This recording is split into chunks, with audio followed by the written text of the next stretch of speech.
જય શ્રી કૃષ્ણ વાલા વૈષ્ણવો, સ્વાગત છે તમારું અમારી ચેનલ મેં હું કૃષ્ણ ભક્ત પર. જો તમે આ ચેનલ પર નવા છો તો ચેનલને સબસ્ક્રાઇબ કરી લેજો, બેલ આઇકોનને પ્રેસ કરી લેજો, જેથી તમને આપણા સનાતન ધર્મની વિશેષ માહિતીઓ અવારનવાર મળતી રહે. આજે આપણે કારતક વદ એકાદશી, ઉત્પત્તિ એકાદશીની કથા વાર્તા અને તેનું મહત્વ વિસ્તારપૂર્વક લઈશું. આપણા ઋષિ મુનિઓએ ભારતીય સંસ્કૃતિને ઊંચી લાવવામાં મહત્વનો ભાગ ભજવ્યો છે. તેઓએ પાપ પુણ્ય, સ્વર્ગ નર્ક આદિનો વિચાર પ્રદર્શિત કરી મનુષ્યને સારા માર્ગે ચાલવા, સારા કર્મો કરવા, જપ તપ વ્રત અને ઉપવાસ કરવાનું સૂચન કર્યું છે. આમાં એકાદશીના વ્રતનું મહાત્મ્ય ઘણું મોટું છે. એકાદશી એટલે 11. દર માસે 2 એકાદશી આવે છે, એક શુક્લ પક્ષમાં અને બીજી કૃષ્ણ પક્ષમાં. આમ 12 માસમાં કુલ 24 એકાદશી થાય છે. ઉપરાંત દર 3 વર્ષે આવતા અધિક માસની 2 એકાદશી મળી કુલ 26 એકાદશી થાય છે. 26 એકાદશીના વ્રત ન કરી શકે તો તેણે અષાઢ શુક્લ એકાદશી એટલે કે દેવશયની એકાદશીથી કારતક શુક્લ એકાદશી, પ્રબોધિની એકાદશી સુધીની બધી જ એકાદશીઓ કરવી જોઈએ. એકાદશીમાં ઉપવાસ ખૂબ જ જરૂરી છે. બને ત્યાં સુધી ઉપવાસમાં ફક્ત ફળાહાર જ કરવો, જુદી જુદી ફરાળી વાનગીઓ બનાવીને લેવી નહીં. પુરાણોમાં જણાવવામાં આવ્યું છે કે એક વખત ભોજન લઈ એકાદશીનું વ્રત કરનારનો એક ભવ નાશ પામે છે. હકીકતમાં તો નિરાહારથી ફળાહાર જ ઉત્તમ છે. એકાદશીનું વ્રત આલોક અને પરલોકનું સુખ આપનાર, ઉપરાંત સંતાનની ઈચ્છા વાળતા વ્રત કરવું જ જોઈએ. એકાદશીના દિવસે જો ઉપવાસ ન થઈ શકે તો તે દિવસે વધારેમાં વધારે મંત્ર જાપ કરવા જોઈએ અને બ્રાહ્મણોને દાન આપવું જોઈએ. તેનાથી પણ ભગવાન નારાયણ પ્રસન્ન થાય છે. એકાદશીના દિવસે સવારે વહેલા ઉઠી સ્નાન કરી સ્વચ્છ વસ્ત્રો પહેરવા જોઈએ. ઘરના મંદિરમાં દીવો પ્રગટાવી વ્રતની પ્રતિજ્ઞા લેવી જોઈએ. ભગવાન વિષ્ણુ અને લક્ષ્મીજીના મૂર્તિનું સ્થાપન કરવું જોઈએ. ભગવાનને કંકુનું તેમજ કેસરનું તિલક લગાવવું જોઈએ. ત્યારબાદ ભગવાનને કેળાનો ભોગ લગાવવો જોઈએ અથવા તો કોઈ મીઠી વસ્તુ પ્રસાદમાં ધરાવવી જોઈએ. એકાદશીના વ્રતની કથા સાંભળવી જોઈએ અને ભગવાન વિષ્ણુના સહસ્ત્ર નામના મંત્રનો જાપ કરવો જોઈએ. રાત્રે જાગરણ કરવું ખૂબ જ જરૂરી છે અને બારસના દિવસે કોઈ બ્રાહ્મણોને, સાધુ સંતોને અથવા તો જરૂરિયાતવાળા લોકોને ભોજન કરાવી દક્ષિણા આપી રાજી કરીને વિદાય કરવા જોઈએ. એકાદશીના દિવસે ગાયોની પૂજા કરવી જોઈએ, તેને લીલો ઘાસ નાખવું જોઈએ. એકાદશીની તિથિ ભગવાન વિષ્ણુને અતિશય જ પ્રિય છે, તેથી તે દિવસે કરેલા દાન પુણ્ય અને પૂજા પાઠનું વિશેષ ફળ પ્રાપ્ત થાય છે.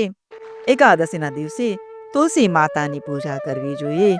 તુલસી ક્યારે દીવો કરવો જોઈએ, મંદિરોમાં જઈ અને દીપદાન કરવું જોઈએ.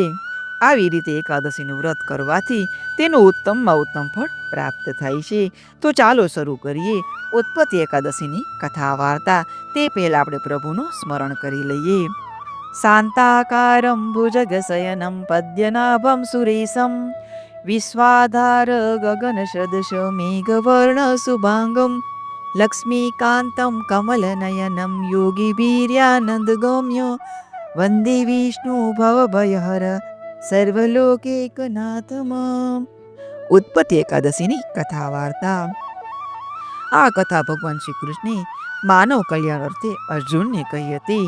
પુરાણ કાળમાં ઇન્દ્ર સહિત સર્વ દેવતાઓ ભગવાન શંકર પાસે ગયા અને 2 હાથ જોડી કહેવા લાગ્યા કે હે ભોળાનાથ, દૈત્યોના ત્રાસથી અમે સૌ દેવલોકો ભ્રષ્ટ થઈ અને પૃથ્વી ઉપર ભટકીએ છીએ.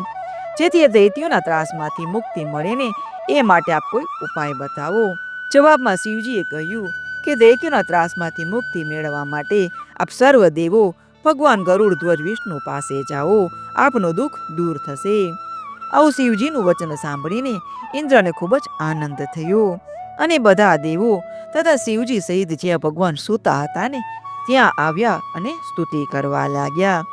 હે દેવાધિદેવ, આ અમે બધા દૈત્યોના બીકથી તમારા શરણે આવ્યા છીએ, તો આપ અમારું રક્ષણ કરો. દૈત્યોએ દેવોને જીતી સ્વર્ગથી વિમુખ કર્યા. હે જગન્નાથ, સ્થાન ભ્રષ્ટ બધા દેવો પૃથ્વી ઉપર ફરે છે. શિવજીનું આ વચન સાંભળી ભગવાન વિષ્ણુ બોલ્યા કે દેવોને જીતનાર આ દૈત્ય કોણ છે અને તેનો કોનો આશ્રય છે હે ઇન્દ્ર, આ બધી વિગત તું મને કહે. ભગવાનનું વચન સાંભળી ઇન્દ્ર બોલ્યો કે હે ભગવાન, બધા જ દેવોનું મર્દન કરનારો નારીજ નામનો એક દૈત્ય છે. તે ચંદ્રાવતી નામની નગરીમાં રહે છે. આ દૈત્ય બ્રહ્માની શક્તિથી ઉત્પન્ન થયેલ છે. તે નગરીમાં રહી બધા દેવોને જીતી તેણે પોતાને તાબે કર્યા છે. જેથી હે ભગવાન, તમે દૈત્યોનો સંહાર કરી દેવોને વિજય અપાવો. ઇન્દ્રની વાણી સાંભળી વિષ્ણુ ભગવાન ક્રોધે ભરાયા અને કહ્યું કે હું આ દૈત્યોનો અવશ્ય નાશ કરીશ. તમે બધા મારી સાથે ચંદ્રાવતી નગરી ચાલો. બધા દેવો વિષ્ણુ ભગવાન સાથે ત્યાં ગયા. દેવ અને દૈત્યો વચ્ચે યુદ્ધ થયું. તેમાં દૈત્યોએ દેવોને માર્યા. તેથી દેવો 10 દિશામાં નાસી ગયા. પરંતુ ભગવાન તો ત્યાં જ ઊભા રહ્યા. આ જોઈને બધા દૈત્યો તેને મારવા માટે ત્યાં ખસી આવ્યા. તે જોઈ ભગવાને પોતાના ધનુષ્યને સર્પ જેવા બાણ લગાડી તેમને માર્યા. તેથી હજારો દૈત્યોનો નાશ થયો છે. એકલો મેરુ નામનો એક મહાભયંકર અસુર કેમે કરીને હારતો નહોતો. તેની પાસે અમાપ શક્તિઓ હતી. કહેવાય છે કે આ મેરુ નામના અસુર સાથે ભગવાન વિષ્ણુએ હજારો વર્ષ યુદ્ધ કર્યું, છતાં પણ મેરુ હાર્યો નહીં. આખરે ભગવાન વિષ્ણુ પણ થાકી ગયા અને બદ્રિકાશ્રમ તરફ ભાગ્યા. તે હેમવતી નામની એક સુંદર ગુફામાં જઈ અને આરામ કરવા લાગ્યા. તેઓ યુદ્ધના પરિશ્રમને કારણે ખૂબ જ થાકી ગયા હતા, જેથી ગાઢ નિંદ્રાધીન થઈ ગયા. તે મેરુ રાક્ષસ પ્રભુને શોધતો આ ગુફામાં આવી ચડ્યો અને નિંદ્રાધીન વિષ્ણુ ભગવાનને મારી નાખવાનો ઉપાય શોધવા લાગ્યો. ત્યાં જ ચમત્કાર થયો. વિષ્ણુ ભગવાનના સ્વરૂપમાંથી એક અતિ સ્વરૂપવાન કન્યા પ્રગટ થઈ. તેના હાથમાં અનેક પ્રકારના આયુધો હતા. આ શક્તિએ મેરુ રાક્ષસને યુદ્ધમાં માત કર્યો અને તેનું મસ્તક કાપી નાખ્યું. તે યમલોકમાં ગયો. બાકીના સાથે આવેલા અસુરો ભાગીને પાતાળમાં ભરાઈ ગયા.